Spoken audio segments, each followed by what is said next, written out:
Welcome to Biology Career Insights, the podcast that goes beyond careers. Here, we explore the stories, discoveries, and innovations shaping the future of biotechnology. From breakthrough research to real-world impact, we bring you conversations with the brightest minds in biology. Join us as we uncover insights, experiences, and stories that inspire, educate, and illuminate the future of biotech. Now, usually when we say fueling the biotech industry, we're talking about, venture capital, maybe a new high-throughput screening tech. But today, I want to talk about the literal fuel. The black sludge in the break room pot. Exactly. The $8 pour-over in the lobby. We are talking about caffeine. It's the one reagent that every scientist I know uses daily. Yeah. And usually without measuring the dosage. Right. And honestly, the literature on this has been so messy. It feels like every other week there's a new headline. One day, coffee is the elixir of life. The next day, it's, adrenal fatigue in a cup. It's hard to know what to believe.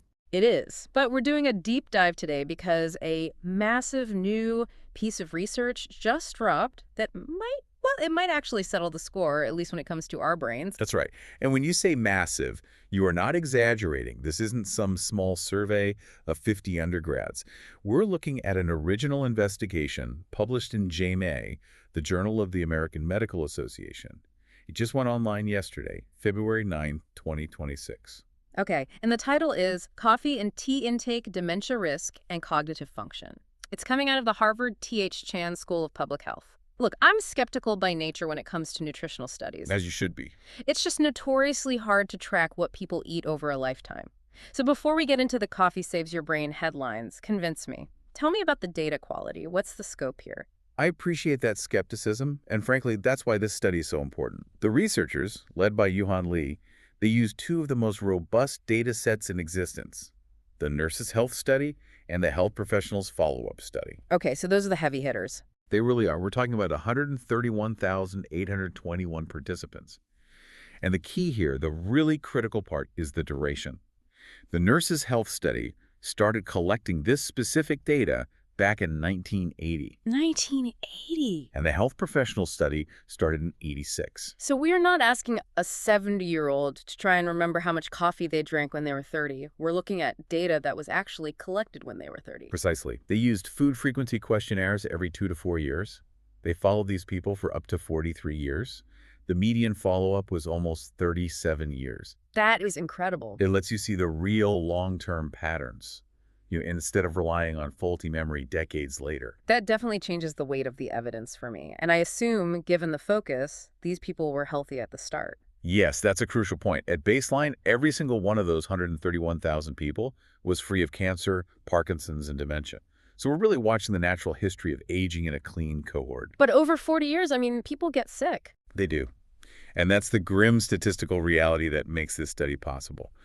Over that whole period, they documented 11,033 cases of incident dementia. 11,000 cases. That is a substantial number for the endpoint. It's massive.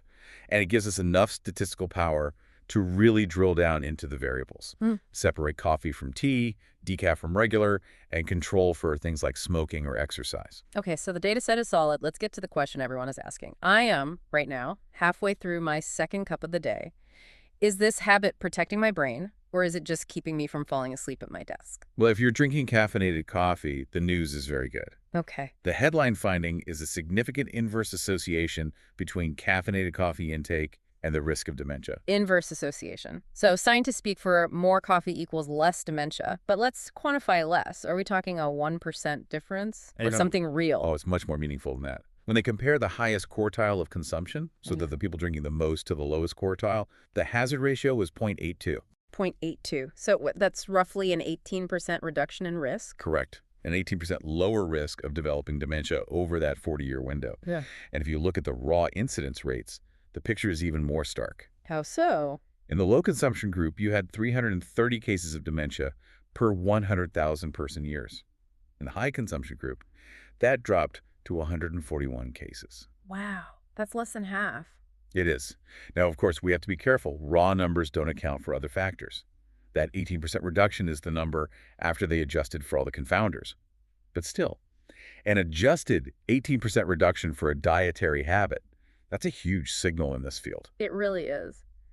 But I want to push on that dementia diagnosis. A clinical diagnosis is a lagging indicator, right? By the time a doctor says dementia, the underlying pathology has been there for A years. great point. Mhm. And they actually address this by looking at something called subjective cognitive decline. Which is basically self-reporting, like, I feel like I'm losing my edge. Essentially, yes.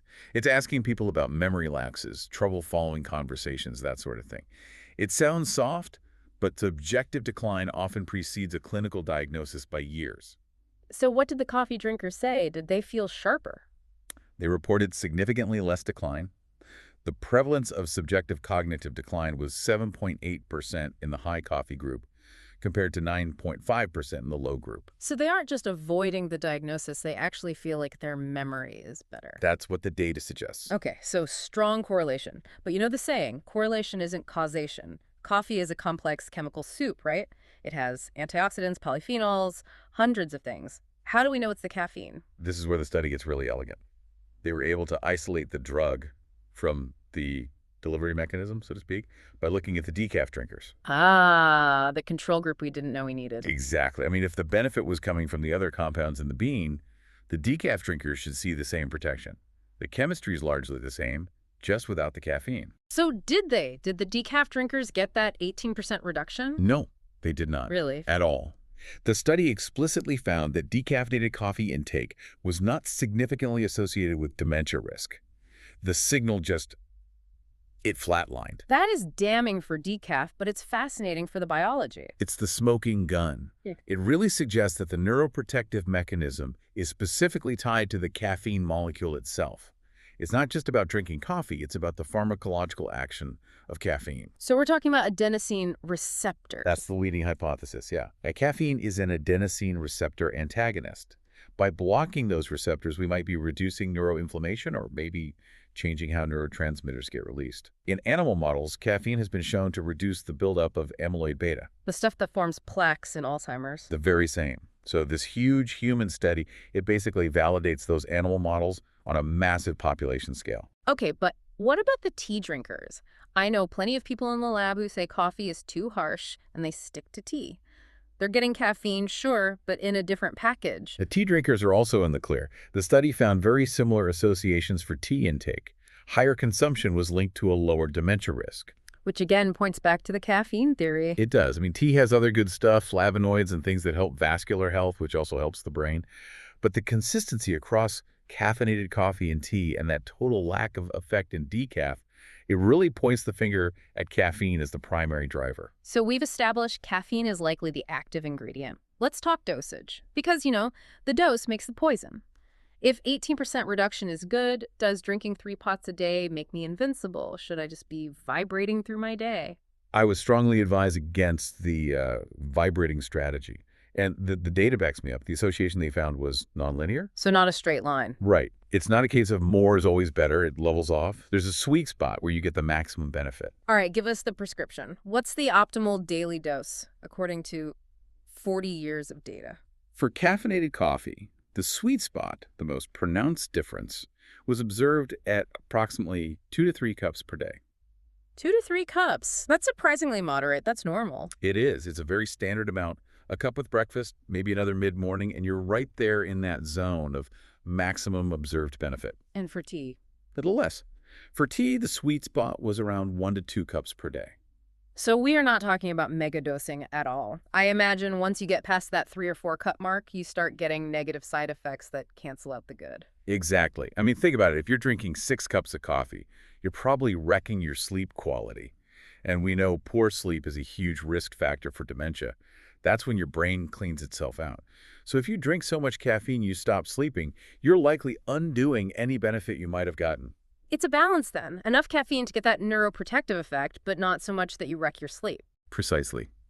2 to 3 cups seems to be that biological Goldilocks zone. I want to circle back to the methodology one more time. We talked about the subjective feelings. But for a study this big, did they have anything harder? Did they actually test these people's brains? They did, specifically within the Nurses' Health Study cohort. They didn't just rely on people saying, I feel fine.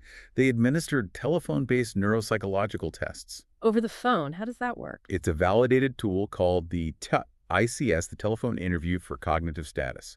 It scores you from 0 to 41 on things like memory, orientation, attention.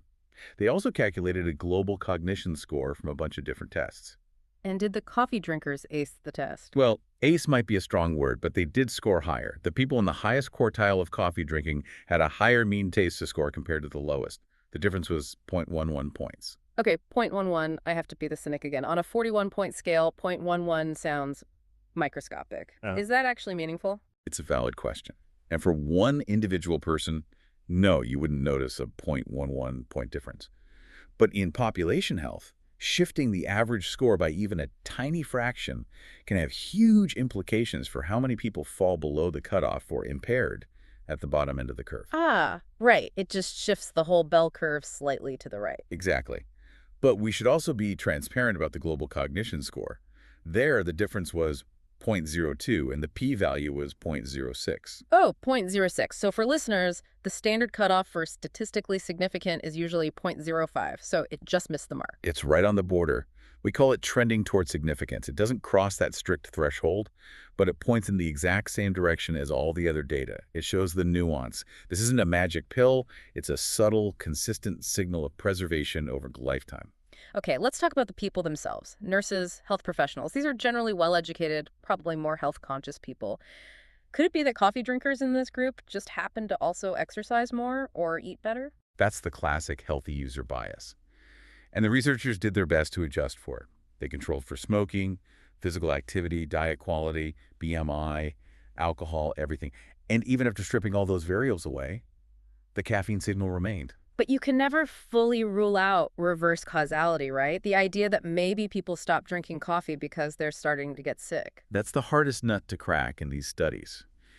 Maybe 10 years before dementia diagnosis, someone starts feeling anxious or having sleep issues, so they quit coffee. Later, they get diagnosed. It looks like quitting coffee caused it, but really the disease caused them to quit coffee. So how do they handle that? They tried to mitigate it by looking at really long lag times. They looked at coffee consumption decades before the diagnosis. If your habit in 1990 predicts your brain health in 2020, it's much less likely to be reverse causality. That makes sense. The long timeline really is the key strength. So let's synthesize this. We have a huge 40-year data set. We have a specific molecule, caffeine, that seems to be the driver, and we have a dose response that points to moderation. What's the big takeaway? The takeaway is that for most people, this daily habit is not a vice. It's a neuroprotective behavior. Moderate consumption of caffeinated coffee, 2 to 3 cups, or tea 1 to 2 cups, is consistently linked to better cognitive longevity. It reframes the whole morning routine. It's not just about waking up for a meeting. It's an investment in your brain for 20 years from now. Exactly.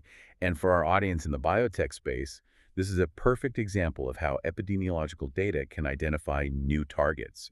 We now have this incredibly strong signal that the adenosine pathway is critical for brain aging. Right. It moves the conversation from the coffee shop to the drug discovery lab. Which brings me to a thought I've been mulling over, especially since I read that decaf section. What's that? If the benefit truly disappears when the caffeine is removed, as this study suggests, then we're essentially looking at caffeine as a therapeutic drug for dementia prevention. But we know it has side effects, right? Jitters, blood pressure, insomnia. Right. Not everyone can handle 3 cups a day. Exactly. So does this open the door for synthetic caffeine therapeutics? Imagine a molecule that mimics the protective action of caffeine on the adenosine receptors in the brain, but doesn't stimulate the heart or keep you up at night. A brain-selective caffeine. Precisely. If we can uncouple the cognitive benefit from the systemic stimulation, we could potentially develop a prophylactic therapy for people who can't drink coffee or are just sensitive to stimulants. We could take the active ingredient from this study and turn it into a targeted medicine. That is a fascinating concept, taking a dietary staple and engineering it into a precision tool. That's the future of biotech, isn't it? Understanding the mechanism and then improving on nature. Well, until that pill gets invented, I suppose I will stick to the bean. I think that's a pretty safe bet. Thank you for joining us on this deep dive. It's rare that we get to validate a habit most of us already love, but the data seems to be there. 130,000 people, 40 years, and a clear signal for the morning cup. Just remember to stop at 3. Noted. We encourage you to evaluate your own routine, maybe pour that second cup without the guilt, and keep an eye out for future research on neuroprotective diet choices. Until next time, keep learning.